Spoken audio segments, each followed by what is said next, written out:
Start. The role of the prosecutor in the criminal justice is vital. He is neither an investigating body nor does he have any judicial powers. The efficiency of his functioning depends upon his training in law, and this involves a quasi judicial approach with total impartiality in his attitude. The Malameth Committee report has made various recommendations for the efficient functioning of the criminal justice system. One such recommendation was the appointment of police officers of the rank of Director General of Police as the Director of Public Prosecutor. A Director of Public Prosecution is basically appointed to coordinate the work of the prosecution department managed by the advocates and the investigation department managed by the police officers. It has been argued with substance that a person trained in law would be able to coordinate the work in a more efficient manner, as he would know the intricacies of the courtroom process as well as the investigating procedure. More importantly, he will bring a much needed impartiality to his work. Across the globe, most of the countries have made legal qualification as a mandatory requirement for the appointment of Director of Public Prosecution.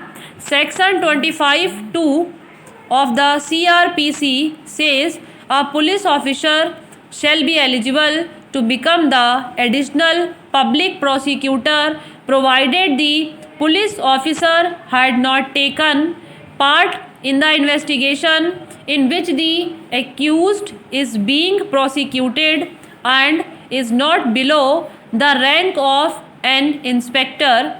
The above provisions only deal with the appointment of public prosecutor or additional public prosecutor. However, these conditions have been extended to the appointment of Director of Public Prosecution also. The provisions make it clear that no police officer can be appointed as additional public prosecutor or public prosecutor even in case a police officer is thus appointed. The government is to ensure that he is working separately and independently and is not under the control of the police department. The separation is ensured so that each of the departments can cross check the functioning of the other.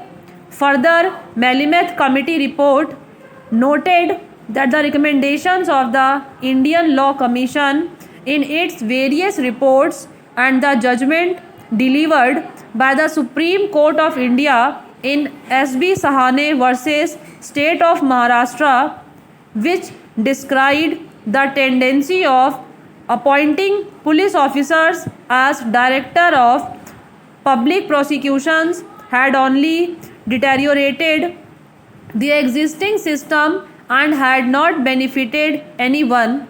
It further drew its recommendations from the Committee on Police Reforms and the Administrative Reforms Commission, Rajasthan, in its 8th report of the police, which emphasized the necessity of appointment of police officers as DPP to supervise the functioning of the prosecution system. From this, the Malameth Committee concluded that the appointed of police officer as Director of Public Prosecution in consultation with the Advocate General is essential for the criminal justice system.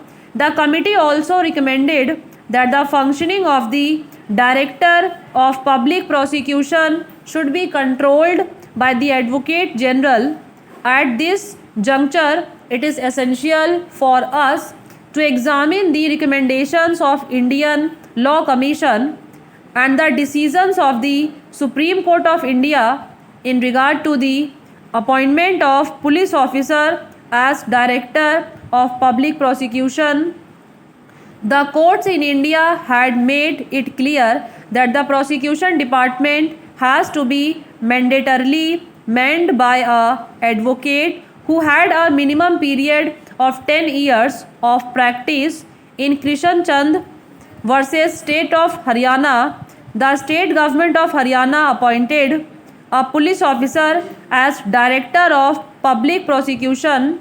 The petitioner, a practicing advocate, challenged the appointment before the Haryana High Court, stating that the appointment was violative of sections 24 and 25 of the CRPC.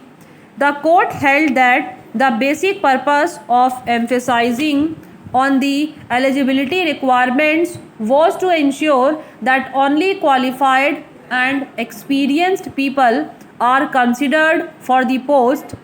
The court also noted that the appointment of a police officer as DPP in this manner only indicated the state government's indifference in protecting the rights of the accused and improving the efficiency of criminal justice system. The court observed that even during the British rule, the prosecution was separated from the police department, relying on Balwant Singh versus State of Bihar. The court held that mere control of APP and PP by the state government was not a solution, as all the documents would have to be finally scrutinized by DPP, who is either a superintendent or inspector general of police as per the government notification. Hence, the court held the appointment of police officer as the DPP by the state government to be illegal and violated of the letter and spirit of sections 24 and 25 of the CRPC. The doctrine of separation of powers is vital to the above discussion.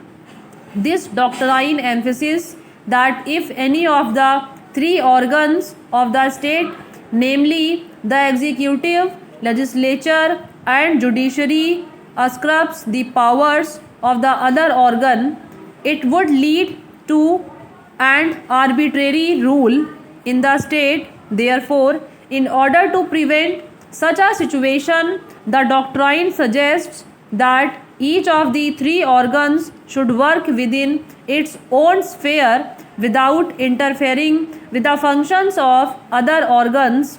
From the views expressed by various international organizations, commissions, procedure in other countries and the judicial opinions, it can be concluded that the recommendations jeopardize rather than help the victim. The Melamed Committee report would only facilitate further misuse of powers by police officers. Therefore, keeping in mind the interests of the victim, it is thereby suggested that these recommendations may be amended accordingly.